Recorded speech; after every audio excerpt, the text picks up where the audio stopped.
Oprah is one of the richest women in the world and has built herself a massive empire over her many years in the spotlight. These days, she's a billionaire and has quite the impressive properties to show for it.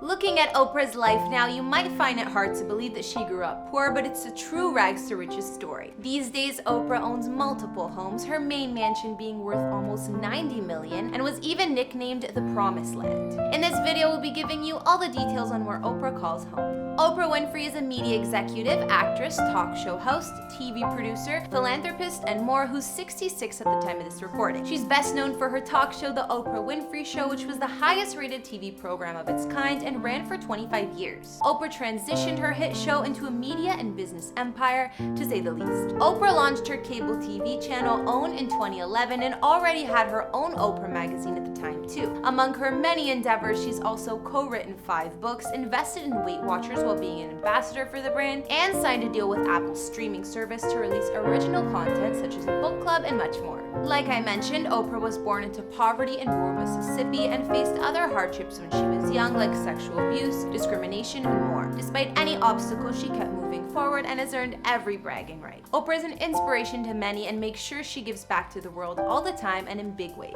It will not take you that long because we're going to pay off all those loans.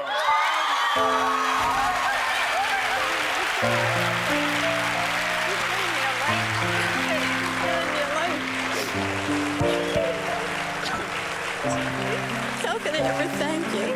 Oprah's net worth these days is estimated at almost $3 billion US, and she was also the first African-American multi-billionaire. I could keep talking about the woman's accomplishments, but instead we'll be looking at the real estate that Oprah buys with some of them. I'll start right away by showing you Oprah's main mansion, also nicknamed the Promised Land. If you're wondering why, this breathtaking property was named this by one of Oprah's friends to symbolize her journey from rags to riches. It's taken from a biblical reference for an African-American living in paradise in the modern age, whose ancestors were slaves. Looking at her home, you'll see it has every reason to be called the Promised Land. Oprah's dream home is located in one of the richest towns in the United States, Montecito in Southern California. It's located east of Santa Barbara near the beaches of the Pacific and the Santa Ynez Mountains. Definitely some amazing scenery. She bought the house for $50 million in 2001, but these days its estimated worth is at $88 to $90 million. Pretty crazy. Not to mention, in 2016, Oprah bought a 23.26-acre piece of land beside it known as the Seamare Farm for over $28 million.